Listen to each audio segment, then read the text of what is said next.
রোধ করব কিভাবে? হচ্ছে তো, চলেছে, কিছুদিন আগেও হয়েছে। এতদিন আমরা কি দেখেছি? প্রত্যেকটি ক্রাইম, প্রত্যেকটি ধর্ষণ তাকে রাজনৈতিক কালার দেওয়া হয়েছে, কিন্তু যে আসামি, যে ধর্ষক, তার কোনো রাজনৈতিক পরিচয় থাকা উচিত না। এবং সেটা বাংলাদেশ জাতীয়তাবাদী দলের সরকার, বর্তমান সরকার সেটা বদ্ধপরিকর যে আমাদের আইনের শাসন আমাদের এখানে প্রতিষ্ঠিত করতে হবে, যেখানে ধর্ষক যেই হোক, তার যে ক্রাইম করবে, যে অপরাধ করবে, তার বাংলাদেশের আইনে তাদের বিচার হতে হবে এবং বিচারটা তাড়াতাড়ি হতে হবে।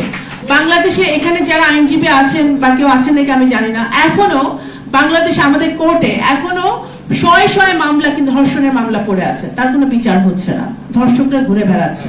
সুতরাং আমি একজন নারী, আমি সরকারের একজন অংশ হতে পারি, কিন্তু আমার সবচেয়ে বড় পরিচয় আমি একজন মা, আমি একজন মেয়ে, আমি একজন নারী।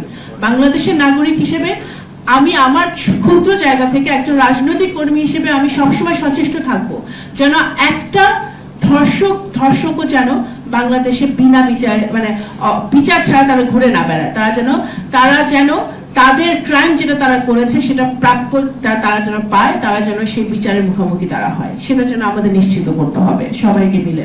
এবং আমি আরেকটা কথা বলি, আমার আরেকটা বোন বলে গেছে যে এখানে নারীদেরকে কেন বারবার হাইলাইট করা হয়, কেন ওয়াই উইমেন্স ডে আমরা পালন করি। প্রতি বছর 365 দিনই উইমেন্স ডে। যদি নারীরা, আপনারা যারা এখানে বসে আছেন প্রত্যেকে কিন্তু সংসার সামলিয়ে, আপনার ছেলে মেয়েদেরকে সামলিয়ে সবকিছু টেক কেয়ার করে এখানে আজকে প্রোগ্রামে অংশগ্রহণ করতে এসেছেন। তো নারীদের দিন 365 দিনই আমরা শুধু চাই যে নারীরা, কারণ এখানে নারীদেরকে সমস্যাটা কি, আমি একজন নারী হিসেবে যেটা বুঝি, একই পজিশন।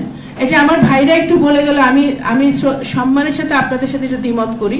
নারীরা নারীদের শত্রু না, একই পজিশন, কিন্তু সেই পজিশনটা অ্যাচিভ করার জন্য আমার একটি বোনকে 2 গুণ বা 3 গুণ কাজ করতে হয় শুধু প্রমাণ করার জন্য সে একই পজিশনের জন্য সে যোগ্য, কিন্তু বায়োডাটা বা সিভি কিন্তু তার অনেক বেশি ভালো ওই তার পুরুষ কলিগের চেয়ে। সেটাই বাস্তবতা, সেই জায়গাটা থেকে আমাদের বেরিয়ে আসতে হবে। এবং রাজনীতির ক্ষেত্রে যদি আমি বলি, একজন রাজনৈতিক কর্মী হিসেবে সেটা হচ্ছে যে তৃণমূল থেকে আমাদের ক্ষমতায়ন হতে হবে। শুধু আমি বা আরেকজন বা 3-4 জন বড় জায়গায় আছে সেইটা কিন্তু নারীদের ক্ষমতায়ন নিশ্চিত করে না, সেটা ইতিহাস থেকে আমরা দেখেছি।